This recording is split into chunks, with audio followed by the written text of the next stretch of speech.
Hello, students. Good afternoon.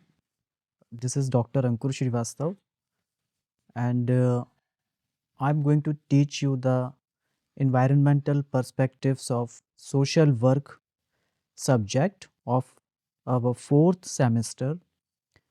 और हम इस चैप्टर में पर्यावरण को समाज कार्य विषय के संदर्भ में पढ़ने का समझने का प्रयास करेंगे। मैं आपके लिए ये पावर पॉइंट स्लाइड लेकर आया हूँ। हालांकि क्लास में मैं इसको पढ़ाऊँगा, हम लोग डिस्कस करेंगे, लेकिन मुझे लगता है शायद एक प्रॉपर इसका एक डिजिटल कंटेंट भी मुझे ऐसा रखना चाहिए ताकि आप इसको बार-बार रिपीट करके पढ़ सकें, समझ सकें। ये स्पेशली जिवाजी यूनिवर्सिटी के जो सोशल वर्क डिपार्टमेंट के स्टूडेंट्स हैं, ये उनके लिए तैयार किया गया है। हो सकता है कि सोशल वर्क जो दूसरी यूनिवर्सिटीज़ में या कॉलेजेस में पढ़ाया जा रहा है, मे बी शायद उनके ये सिलेबस में ना हो। तो हम वो टॉपिक्स भी कवर करेंगे डेफ़िनेटली। हम सोशल वर्क के मेन स्ट्रीम के मेन चैप्टर्स प्रिपेयर करेंगे, तैयार करेंगे, डिस्कस करेंगे और बहुत टू द पॉइंट और प्रिसाइज़ और बहुत इम्पोर्टेंट कंटेंट हम लेकर आएँगे आपके लिए। तो आपको बस मेरे यूट्यूब चैनल या मेरे जो वीडियोज़ हैं, जिस प्लेटफ़ॉर्म पे भी हों, आप उनको देखें और उनको पॉज़ करके या उनको रिपीट करके आप समझने का प्रयास करें। मैं जिवाजी यूनिवर्सिटी के लाइफ लॉन्ग एक्सटेंशन एजुकेशन और सोशल वर्क डिपार्टमेंट में अध्यापन का कार्य कर रहा हूँ और ये 4 सेमेस्टर के बच्चों के लिए ये यूट्यूब वीडियो है। तो मैं आगे चलते हैं, आगे बढ़ते हैं। सबसे पहले तो हम ये समझने का प्रयास करते हैं कि पर्यावरण होता क्या है। हालांकि हम सभी लोग जानते हैं कि पर्यावरण क्या है और हमने बचपन से अपने स्कूल टाइम से पर्यावरण की परिभाषा के बारे में पढ़ा हुआ है। हम जानते हैं, अच्छी खासी गहरी समझ है हमें पर्यावरण के बारे में, लेकिन फिर भी हम इसको एक बार रिवाइज़ कर लेते हैं। देखिए, पर्यावरण शब्द जो है, ये फ्रेंच वर्ड एनवायरनर से लिया गया है, जिसका मतलब है जो हमारे आसपास की सराउंडिंग है, जो आवरण है जिसमें हम रहते हैं, उसको हम पर्यावरण कहते हैं। ये उन बाहरी दशाओं को इंगित करता है, ये उन बाहरी दशाओं के बारे में बताता है जिसमें कि एक जीवित प्राणी निवास करता है। वो चाहे पेड़-पौधे हों, वो चाहे इंसान हो, जानवर हों, वो चाहे फंगस हो या बैक्टीरिया हो या कोई भी हो, ऐसा प्राणी हो जो लिविंग ऑर्गेनिज़्म की कैटेगरी में आता है। तो वो जिस पर्यावरण के या वो जिस आवरण के अंतर्गत रहता है, उसके इर्द-गिर्द जो भी चीज़ें उपलब्ध होती हैं, जो जिन उसके सराउंडिंग्स में कवर किए हुए हैं उसको हम एनवायरनमेंट कहते हैं। और इस पर्यावरण के अंदर अगर हम बात करें, तो इसमें बायोटिक और एबायोटिक कंपोनेंट्स दोनों इसमें इंक्लूड होते हैं। जब भी हम पर्यावरण की बात करते हैं, तो उसमें जो लिविंग कंपोनेंट्स हैं जिनको हम बायोटिक कंपोनेंट कह रहे हैं और जो नॉन लिविंग कंपोनेंट है जिनको हम एबायोटिक कंपोनेंट कह रहे हैं, वो इसमें इंक्लूड होते हैं। एबायोटिक कंपोनेंट्स में आपके जैसे क्ले आ जाता है यानी सॉइल आ जाता है, विंड आ जाता है यानी कि वायु आ जाता है, टेम्परेचर है, प्रेशर है, जो हमारे पर्यावरण में जो मौसमी या जो क्लाइमेटिक फैक्टर्स होते हैं, बेसिकली मोटे-मोटे तौर पे आप उसको समझ सकते हैं, वो एबायोटिक कंपोनेंट्स इसका निर्माण करते हैं। एबायोटिक कंपोनेंट्स में जैसे पानी भी आ जाता है, चट्टानें भी आ जाती हैं, ठीक है? और भी ऐसे नॉन लिविंग कंपोनेंट आ जाते हैं जो हमारे पर्यावरण में हमको आसानी से देखने को मिलते हैं, जैसे पर्वत है, पठार है, ये सारी चीज़ें इसमें आ जाती हैं।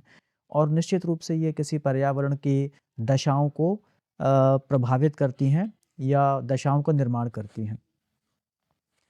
यदि हम पर्यावरण के घटकों की बात करें, कंपोनेंट्स ऑफ द एनवायरनमेंट, तो यहाँ पर हम देख सकते हैं कि जो एनवायरनमेंट है उसके 3 कंपोनेंट यहाँ पर डिस्कस किए गए हैं।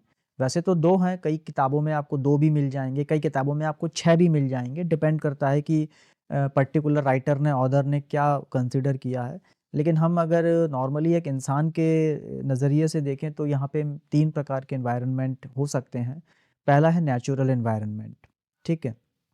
नेचुरल एनवायरनमेंट में जो प्रकृति में उपस्थित चीज़ें हैं, वो आ जाती हैं, जो प्रकृति के आवरण में उपस्थित रहती हैं, वो चीज़ें आ जाती हैं जो आप जानते हैं, जिसको हम एटमॉस्फेयर कहते हैं, वायुमंडल कहते हैं, लिथोस्फेयर कहते हैं, स्थल मंडल कहते हैं, हाइड्रोस्फेयर कहते हैं, जल मंडल कहते हैं, बायोस्फेयर यानी कि जीव मंडल कहते हैं। तो एटमॉस्फेयर, लिथोस्फेयर, हाइड्रोस्फेयर और बायोस्फेयर, ये 4 कंपोनेंट होते हैं किसी भी एनवायरनमेंट के।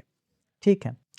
दूसरा आपका है ह्यूमन मेड एनवायरनमेंट, जिसको कि इंसानों ने बनाया है, मनुष्य ने बनाया है अपने कंफर्ट के लिए, अपने जीवन यापन के लिए, ताकि वो उस पर्यावरण के एक पर्टिकुलर हिस्से में रह सके।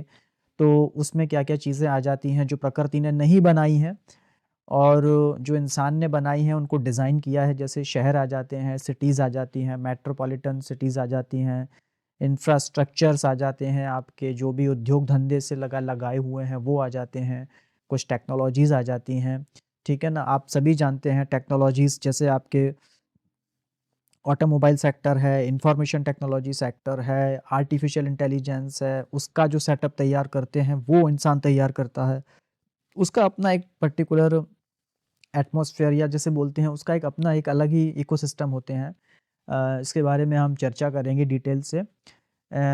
तीसरा है सोशल एनवायरनमेंट, यानी कि सामाजिक पर्यावरण। इसमें नॉर्मली जो हम मनुष्य के रूप में एक समाज में रहते हैं, उस समाज में कम्युनिटी भी होती है, सोसाइटी है, आपस में लोगों के रिलेशंस होते हैं और सांस्कृतिक और पर्यावरणीय हम कुछ तत्वों का जो आदान-प्रदान करते हैं, वो सब एक सोशल एनवायरनमेंट का हिस्सा होते हैं। ठीक है? इसमें बेसिकली जो सोशल एनवायरनमेंट है, उसमें हम बात करते हैं आपसी संबंधों के, जो आपस में संबंध होते हैं, मनुष्य के मनुष्य से संबंध होते हैं, पड़ोस के पड़ोसियों से संबंध होते हैं, समुदाय के समुदाय से संबंध होते हैं, उनमें जो अंतःक्रिया होती है, वो किस प्रकार की है। एक हेल्दी रिलेशंस होगा तो आदमी अपने समुदाय में खुश रहता है, उसकी बहुत सारी आवश्यकताएँ समुदाय में ही पूरी हो जाती हैं। और अगर कोई व्यक्ति एकांकी जीवन जीता है या उसको सोशल रिलेशंस में ज़्यादा इंटरेस्ट नहीं है, तो वो एकांतिक जीवन जीते हैं। ऐसे भी कई लोग देखे गए हैं जो बहुत एकांत में रहते हैं, जैसे हिमालय में रहने वाले साधु हैं, कुछ संत हैं। आपने सुना होगा वो हिल स्टेशन में या पहाड़ियों में ऊँचे-ऊँचे गुफाओं में रहते हैं, वो कट के रहते हैं। तो अपने आस-पास के लोगों के साथ जो रिलेशनशिप हम मेंटेन करते हैं, वो हमारे इस सोशल एनवायरनमेंट का हिस्सा होते हैं। तो ये 3 कंपोनेंट्स थे एनवायरनमेंट के, natural environment, human made environment और सोशल एनवायरनमेंट। अब हम बात करते हैं कि इसका इम्पोर्टेंस क्या है एनवायरनमेंट का? ये क्यों ज़रूरी है? हम क्यों इसके बारे में पढ़ना चाह रहे हैं? हम क्यों इस एनवायरनमेंट के बारे में बात करें? देखिए, आखिर हम इंसान जो हैं वो रहते तो प्रकृति के बीच में ही हैं और हमारा जो भी भोजन या जो हमारा शयन है या जो भी हमारी क्रियाकलाप हैं, जो गतिविधियाँ हैं, वो सब पर्यावरण की ही गोद में होती हैं। तो पहला इसमें इम्पोर्टेंस हम देख सकते हैं, ये हमारे जीवन को बचाने के लिए, हमें हमारे जीवन हम जी सकें, उस पर्यावरण के अंतर्गत हमको हवा मिलती है, उसमें शुद्ध ऑक्सीजन होता है, पानी है, भोजन है और अन्य संसाधन जो हैं हमें प्रकृति से जो भी मिलते हैं, जो हमारे जीवन को बनाए रखते हैं, तो ये सब प्रकृति में ही पाए जाते हैं, पर्यावरण में पाए जाते हैं। तो सबसे पहला इम्पोर्टेंस तो हो गया इसका सस्टेनिंग सस्टेनिंग लाइफ। दूसरा है सपोर्टिंग बायोडायवर्सिटी, जैव विविधता। जैव विविधता एक बहुत ही बड़ा कॉन्सेप्ट है, एक लंबा कॉन्सेप्ट है। सपोर्टिंग बायोडायवर्सिटी एन्श्योर्स इकोलॉजिकल स्टेबिलिटी, हमारे पारिस्थितिकी तंत्र में जो स्थिरता बनी रहती है, वो बायोडायवर्सिटी की वजह से ही बनी रहती है। जब प्रकृति में विभिन्न जाति और प्रजातियों के जीव जंतु उपस्थित होते हैं, तो वे अपने अपने नीशे का रोल प्ले करते हैं। उनकी अपनी अपनी भूमिकाएं होती हैं प्रकृति को बनाए रखने में। इसको हम नज़रअंदाज नहीं कर सकते। एक छोटा कीड़ा भी उस पारिस्थितिकी तंत्र में एक महत्वपूर्ण स्थान रखता है। यदि वो कीड़ा ना हो, तो पूरी की पूरी फूड चेन, पूरा का पूरा फूड वेब, जिसको हम खाद्य श्रृंखला या खाद्य तंत्र कहते हैं, वो डिस्टर्ब हो जाएगा। और यदि ऐसा होता है, तो फिर बहुत सारे जीव-जंतु मर जाएँगे, बहुत सारे जीव-जंतु विलोप हो जाएगा उनका। तो बायोडायवर्सिटी बहुत ज़्यादा ज़रूरी है। जितना ज़्यादा बायोडायवर्सिटी किसी प्रकृति में होती है, वो प्रकृति ही उतनी ही उन्नत होती है, स्थिर होती है और उसकी उत्पादकता भी काफ़ी अधिक होती है। तीसरा इम्पोर्टेंस है इसका इकोनॉमिक और सोशल डेवलपमेंट। देखिए, हमने जो भी उद्योग धंधे बनाए हैं, जो भी इंफ्रास्ट्रक्चर हमने डेवलप किया है, वो किया तो हमने आखिर प्रकृति का हनन करके ही है, क्योंकि प्रकृति ने हमें स्थान दिया था, लेकिन हमने उसका प्रयोग जो है वो अपने उद्योग धंधों के लिए कर लिया है। तो हमको ये एक्नॉलेज देना पड़ेगा, हमको ये क्रेडिट देना पड़ेगा इस पर्यावरण को, क्योंकि जब हम किसी इंडस्ट्री को खड़ा करते हैं तो उस इंडस्ट्री को खड़ा करने के लिए कुछ क्राइटेरिया होते हैं। जैसे कहीं अगर हमको फैक्ट्री या प्लांट लगाना है तो हमें उसके लिए कच्चा माल उपलब्ध हो सके, हमें ऐसी जगह पर अपना फैक्ट्री लगानी होती है, और कच्चा माल ज़्यादातर प्राकृतिक संसाधनों से ही आता है, जो प्रकृति में रहता है। अ, दूसरा है पानी, पानी की आवश्यकता बहुत ज़्यादा होती है, तो जहाँ पे नदियाँ होती हैं मोस्टली वहीं पर आपको जो है ज़्यादातर मोस्ट ऑफ द इंडस्ट्रीज़ मिल जाएँगी, क्योंकि प्रोडक्शन में पानी का तो इस्तेमाल होता ही है। कम से कम कुछ नहीं तो जो मशीनरी, जो कल-पुर्जे काम करते हैं, उनको ठंडा करने में तो पानी लगता ही लगता है एट लीस्ट। बाकी तो फिर और जो प्रोडक्शन प्रोसेस होती हैं, जो रॉ मटेरियल है उसकी प्रोसेसिंग में तो ख़ैर पानी लगता ही है। तो इस प्रकार से हम ये कह सकते हैं कि पर्यावरण का हमारे जीवन में, हमारे प्रकृति में के संतुलन में और हमारे सामाजिक आर्थिक विकास में बहुत महत्वपूर्ण योगदान है। ठीक है? आगे बात करते हैं इंटरैक्शंस इन द एनवायरनमेंट। वो कौन-कौन से इंटरैक्शंस, क्या-क्या प्रतिक्रियाएँ या प्रक्रियाएँ या अंतरक्रिया होती रहती हैं। तो हम इन टॉपिक्स के बारे में डिटेल से बात करेंगे आगे। लेकिन फ़िलहाल मोटा-मोटा समझने के लिए ज़रूरी है कि पारिस्थितिकी अंतःक्रियाएँ जो होती हैं, जिसमें मैंने अभी जैसा बोला था कि खाद्य श्रृंखलाएँ होती हैं, पोषण श्रृंखलाएँ होती हैं, पोषक तत्वों की जो साइकिल्स होती है। देखिए हम जो भोजन करते हैं, उसमें हमें जो भी पोषण मिलता है वो पौधों से मिलता है, और पौधों में ये पोषण कहाँ से आता है? मिट्टी से आता है। और मिट्टी में ये पोषण कहाँ से आता है? जब मिट्टी में डेड एनिमल्स या डेड प्लांट्स के जो हिस्से होते हैं, जो रिमेन्स होते हैं, वो उनमें मिलते हैं जाके। वो जब सड़ते हैं, उनकी प्रोसेसिंग की जाती है। कुछ बैक्टीरियाज़ होते हैं, आपने सुना होगा नाइट्रोजन फिक्सेशन बैक्टीरिया होते हैं, राइज़ोबियम होते हैं। तो ये सब उस एनिमल प्रोटीन को या एनिमल उसको तोड़ते हैं और वो मिट्टी में मिलते हैं, और फिर मिट्टी से ये पोषण मिलके जो पौधों में आते हैं, ये पौधों को हम खाते हैं। इनको हम अपने भोजन में, फसलों से जो पैदावार होती है वो हमारे भोजन का हिस्सा होती है, तो वहाँ से हमारे भोजन में आते हैं। तो एक पोषण का जो एक चक्र होता है वो पूरा हो जाता है। दूसरा है human environment interactions, impacts through activities like deforestation and pollution. अभी जो समय चल रहा है एक मानव और पर्यावरण के मध्य, वो बहुत असंतुलन का दौर चल रहा है, और मानव के द्वारा जो भी गतिविधियाँ की जा रही हैं, वो प्रकृति के लिए बहुत ज़्यादा नुकसानदेह है। जैसे पेड़ काट देना, सड़क बनानी है, या आपको खेत तैयार करने हैं, या आपको कोई पुल बनाना है, या किसी भी प्रकार से आपको ट्रांसपोर्टेशन या व्यक्ति या मनुष्य के लिए जो भी कुछ आप डेवलपमेंट्स कर रहे हैं, उसमें आप डिफ़ॉरेस्टेशन तो करते ही करते हैं। इसके अलावा पॉल्यूशन, सबसे ज़्यादा कंट्रीब्यूशन जो अभी के स्थिति में है, वो हम देखें तो पॉल्यूशन बहुत खतरनाक स्थिति पे पहुँच चुका है। ग्लोबल वार्मिंग तो है ही सबसे बड़ी प्रॉब्लम। अब आ चुका है ग्लोबल हीटिंग का ज़माना। ग्लोबल बॉयलिंग शब्द अब यूज़ किया जाने लगा है यूनाइटेड नेशंस में, जब भी प्रकृति की बात होती है। तो ग्लोबल वार्मिंग अब एक पुराना शब्द पड़ गया है, और अब नया शब्द जो है वो अक्सर सुनने में आ रहा है, ग्लोबल बॉयलिंग शब्द सुनने में आ रहा है। पॉल्यूशन बहुत एक्सट्रीम हो चुका है, P2.5 और P10 पार्टिकल्स मनुष्यों के फेफड़े में आपको आसानी से मिल जाएँगे। और इसके अलावा जो बीमारियाँ होती हैं फेफड़ों से संबंधित, जैसे दमा है, ब्रोंकाइटिस है, एलर्जीज़ हैं, ये सारी की सारी समस्याएँ जो हैं वो पैदा हो चुकी हैं। ठीक है? अभी हमारे सामने जो कुछ चैलेंजेज़ हैं, जो इश्यूज़ हैं, वो क्या कहते हैं एनवायरनमेंट को लेके? सबसे पहले तो ये है कि क्लाइमेट चेंज, सबसे बड़ी बात जो मैंने आपको बताई कि ग्लोबल टेम्परेचर्स बहुत ज़्यादा बढ़ रहा है।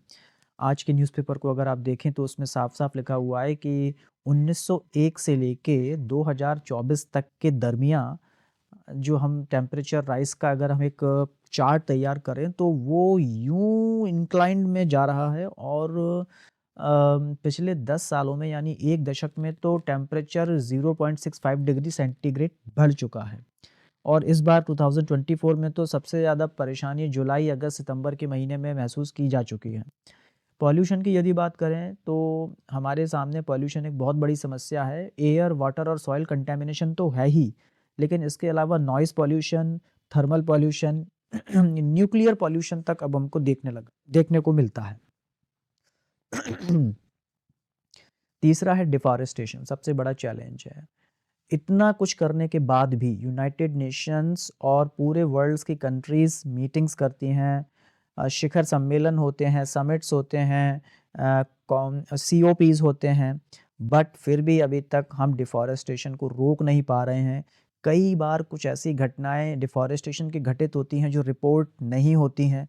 जैसे मध्य प्रदेश की बात करें तो खंडवा ज़ोन में अभी लास्ट ईयर बहुत एकड़ के पेड़ काटे गए, रातों रात काट दिए गए, आग लगा दी गई और पूरा जो है वो पूरा बंजर हो गया वो लैंड।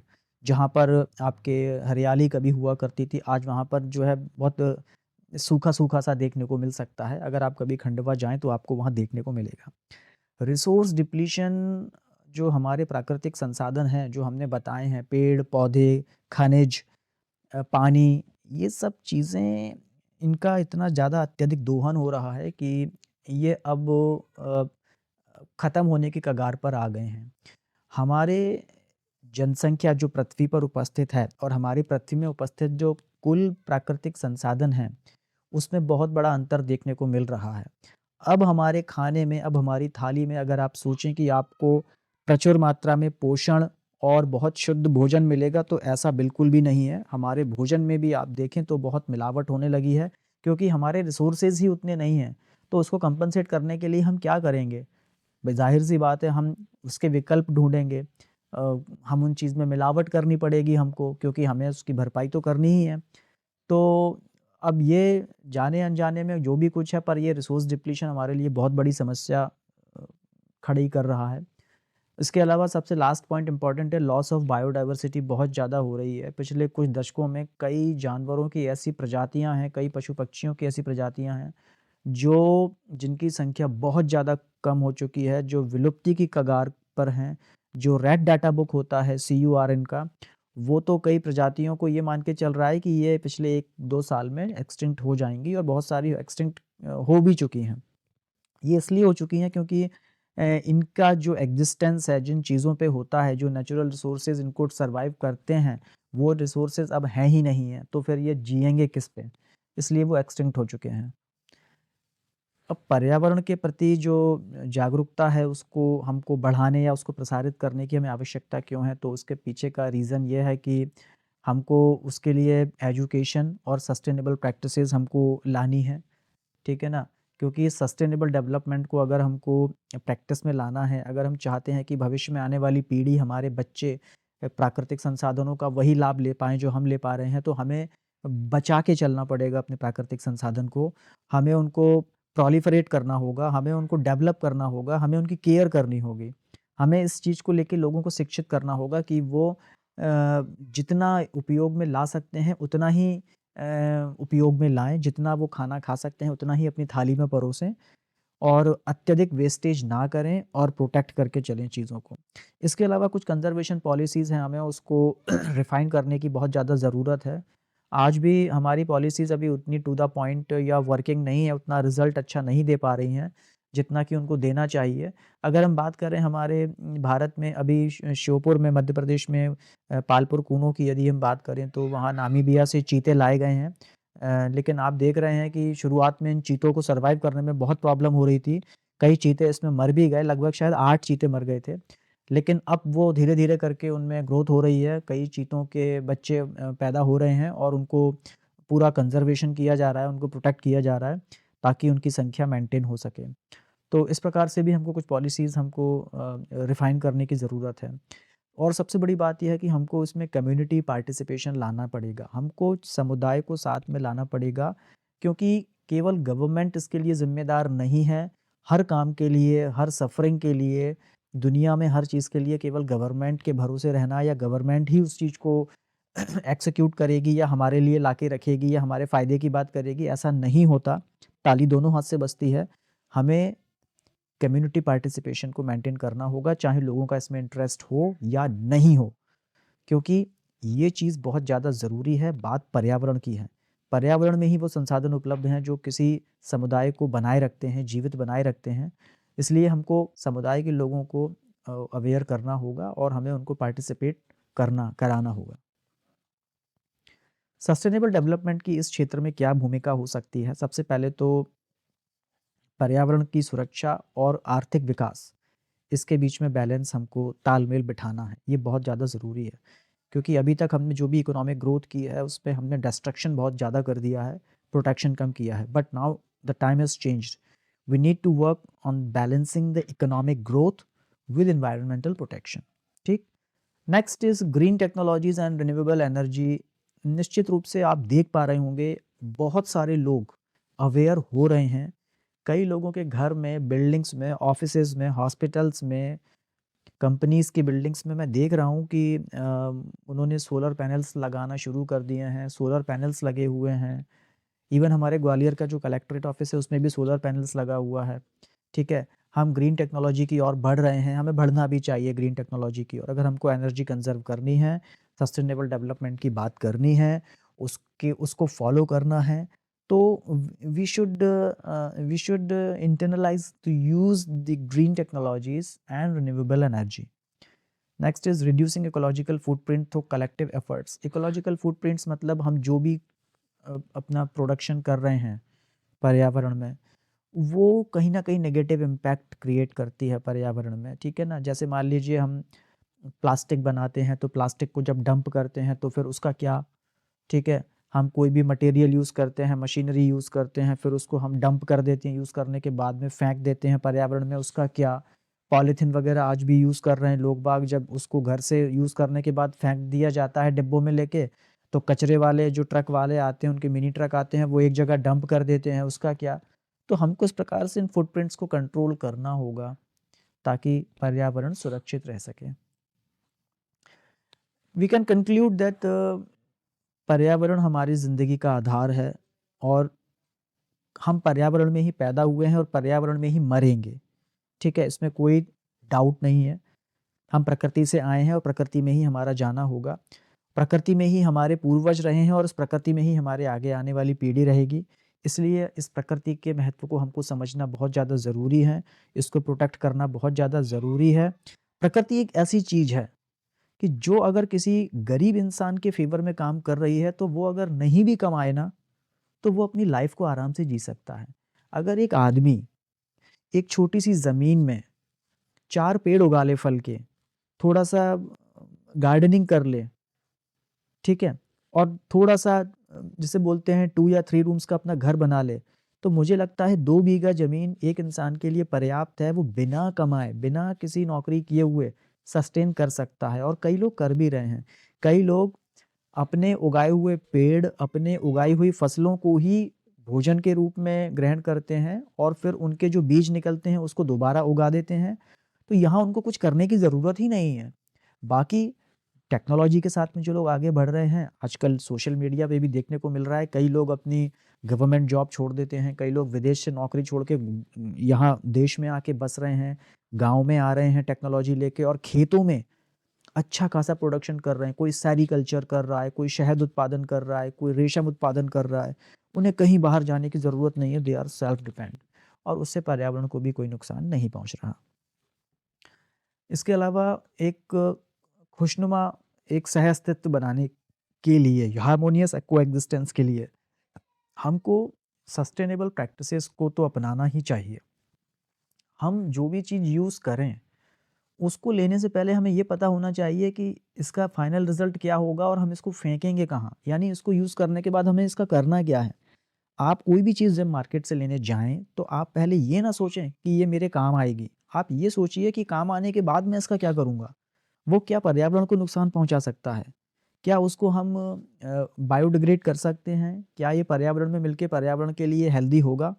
जैसे फॉर एग्ज़ाम्पल आप सब्ज़ी लेने गए मंडी में और आपने वहाँ थैली ली, आई मीन पॉलीथिन ली, आप लेके आ गए, आपने सब्ज़ी कंज़्यूम कर ली, that is okay, but what about that polythene?